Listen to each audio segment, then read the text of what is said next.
การเห็นการเกิดดับคือเห็นอะไรสวัสดีครับผู้ฟังทุกท่านวันนี้ผมจะมาชวนทุกท่านลองฝึกสติเพื่อให้เห็นการเกิดดับกันพุทธศาสนาสอนว่าธรรมทั้งหลายทั้งปวงไม่เที่ยงเกิดขึ้นแล้วก็ดับไปแต่คำถามคือถ้าเราจะเห็นการเกิดดับจริงๆเราจะต้องเห็นอย่างไรเห็นอะไรบ้างคำว่าเห็นการเกิดดับไม่ได้หมายถึงการเห็นด้วยตาเปล่าแต่หมายถึงการที่จิตเรามีสติตั้งมั่นอยู่กับปัจจุบันขณะจนสามารถสังเกตอาการของกายและใจที่เปลี่ยนแปลงอยู่ตลอดเวลาตัวอย่างง่ายๆเวลาเราโกรธเราจะเห็นว่าความโกรธมันเกิดขึ้นโดยมีเหตุเช่นมีใครพูดกระทบใจพอเราไม่ไปตามความโกรธปล่อยมันอยู่เฉยๆเดี๋ยวความโกรธก็ค่อยๆดับไปนี่คือการเห็นการเกิดดับของอารมณ์เวลาเรามีความคิดฟุ้งซ่านสติรู้ทันว่าตอนนี้จิตกำลังคิดความคิดนั้นมันก็เกิดขึ้นแล้วพอเรามีสติรู้เฉยๆไม่ตามคิดต่อความคิดนั้นก็ดับไปอีกนี่ก็คือการเห็นการเกิดดับเช่นเดียวกัน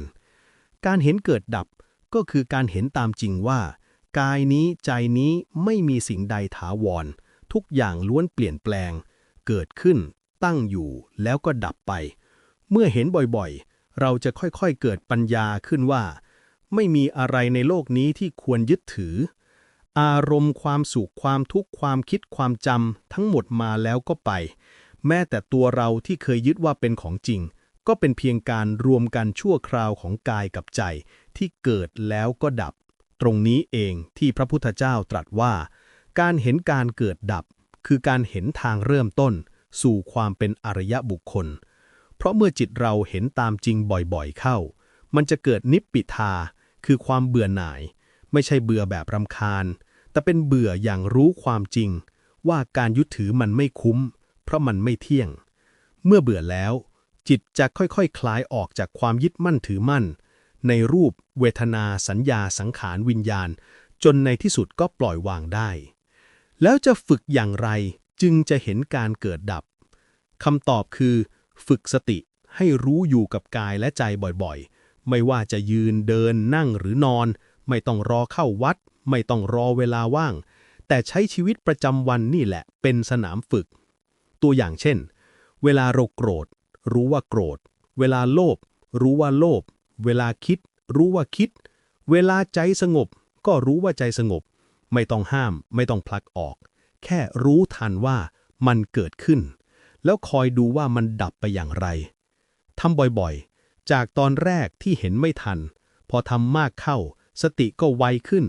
เราก็จะเห็นเกิดดับได้บ่อยขึ้นและการเห็นนี้แหละคือการฝึกปัญญาในที่สุดจิตก็จะค่อยๆรู้จักความจริงของชีวิตว่าทุกอย่างไม่เที่ยงเป็นทุกข์และไม่ใช่ตัวตนเมื่อเห็นบ่อยๆใจจะคลายจากความยึดมั่นถือมั่นนั่นแหละคือจุดเริ่มต้นของความเป็นอริยบุคคลสรุปง่ายๆคือเห็นการเกิดดับหมายถึงการเห็นกายใจตามความจริงการเห็นนี้เกิดขึ้นเพราะมีสติตั้งมั่นฝึกเห็นบ่อยๆจะเกิดความเบื่อหน่ายคลายกำหนัด